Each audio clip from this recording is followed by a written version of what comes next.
Robert Downey, because he's wildly intelligent and witty, and spontaneity with his humour is unlike any other.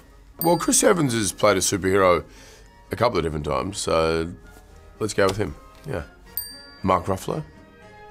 He's smart, he's intelligent, there's a massive heart, and he should be in Congress. Maybe he's not the kind of person you would necessarily see in that scenario, but what a benefit it would be if someone like him was kind of running the show. Chris Evans, probably. Chris Pratt, there you go. Chris Pratt, yeah. Wildly enthusiastic and energetic and hilarious, and loves kind of having a good time and gathering the crew together and kicking it off. Anthony Mackie. He's a charming man.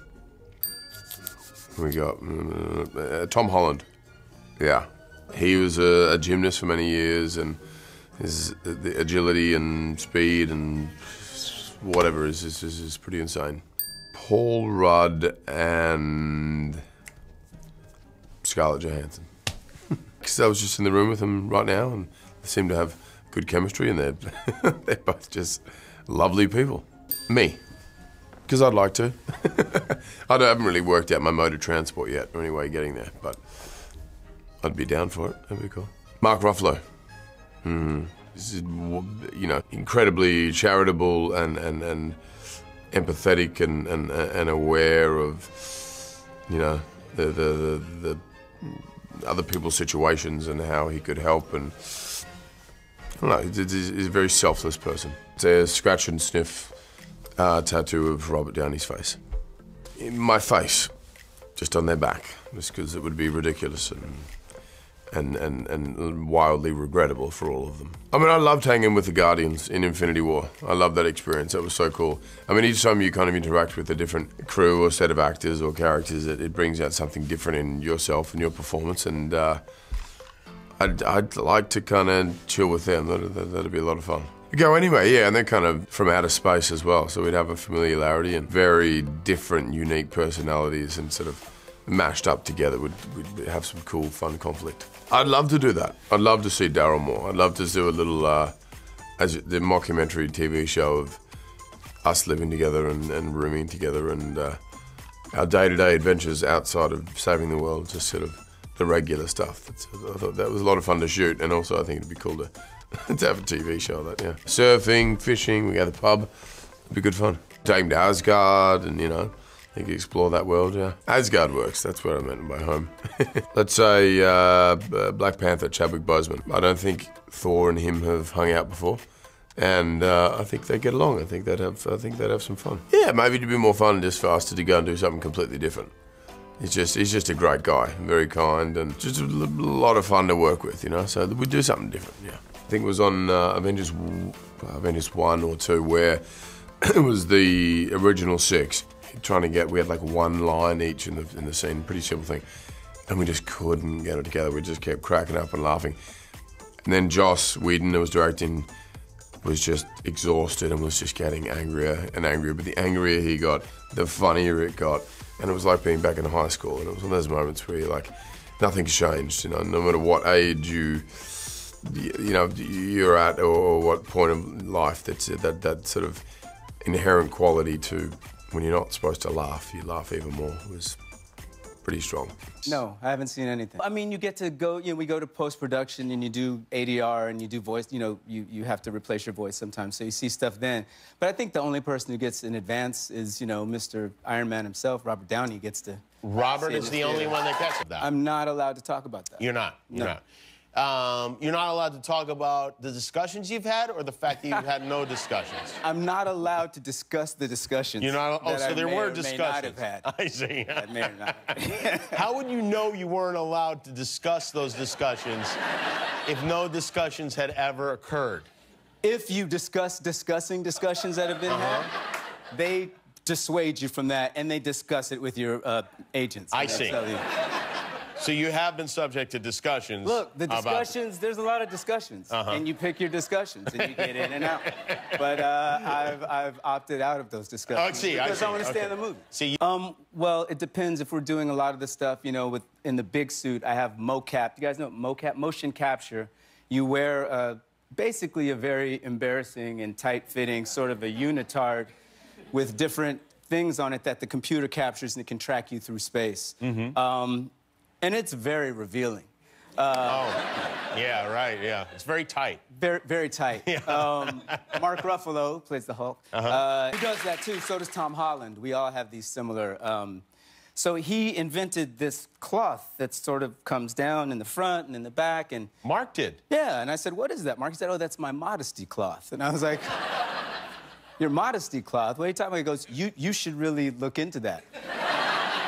And I said, what are you talking about? He said, you should look into that. I was like, oh, yeah, yeah. Really? Yeah. Did you get a modesty cloth? I did. Mine's a little longer, but I did get... No. Right? You're not sure, because as you say, when you're in a CGI world, you know, they could just like, and you fritter away. You're like, hey,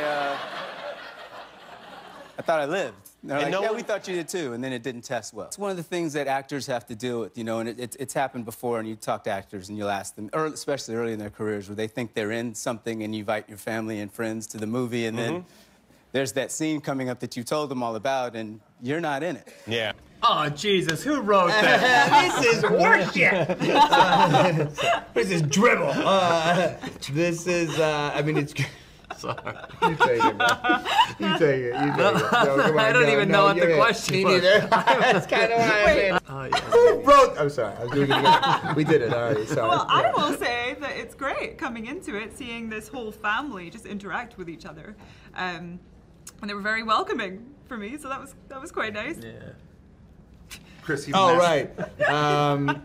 I mean, it's unbelievable. You know, signing up to a movie like this, when you know you have to make, you know, you have to keep coming back. You don't really know what you're signing up for because you don't know everybody involved yet, and to kind of be dealt this lucky hand of everyone just being just gems is really just an embarrassment of riches. Ugh, horrible. What's wrong with you? Get a life. No, it's truly been it's been the thing that makes this. I mean, this sounds cheesy. That makes this all worth it. You know, when you're making these movies, you have them in mind because you know how much it means to them. Because I know how much movies meant to me when I was younger, especially things that involve trilogies and the Mark said earlier, the dedication. That's really like the best word to describe it. They're so committed, and it's this kind of built-in anticipation and built-in hype, and it makes every day on set exciting because if you're excited about something, they're going to be excited about something, and that's what makes this so satisfying. Perfect. You can't walk around feeling bad for very long when someone's like runs up to me like, "Oh my God!" I'm like, "Man, and then they're like, nice "Oh, I thought you were Chris Pine." Oh yeah, sorry, you're. What have you learned about Bruce Jenner? That's what we really want to know. I mean, he obviously he's a very complex guy. He's you know, if going back to his backstory and all the in the comics, he's got a heavy. He comes from a heavy background, and you know he's got to work it out. He has to really work it out, and he does. You know, he gets to where he needs to be. Mark took one of the words for your question, Karen. It says. That's all I was saying. It says that Nebula. Totally. Totally. Bruce Jenner. Sorry. My favorite part of playing Nebula, I think it's just sort of trying to make this villain empathetic and trying to. I basically sort of feel like her lawyer, where I'm like, no, she was totally justified in doing all of the things that she's doing, and here's why. And hopefully trying to get the audience to sort of understand her a little bit more. And I think that's probably a good message for the world. Try to understand your enemies, you know? Yeah.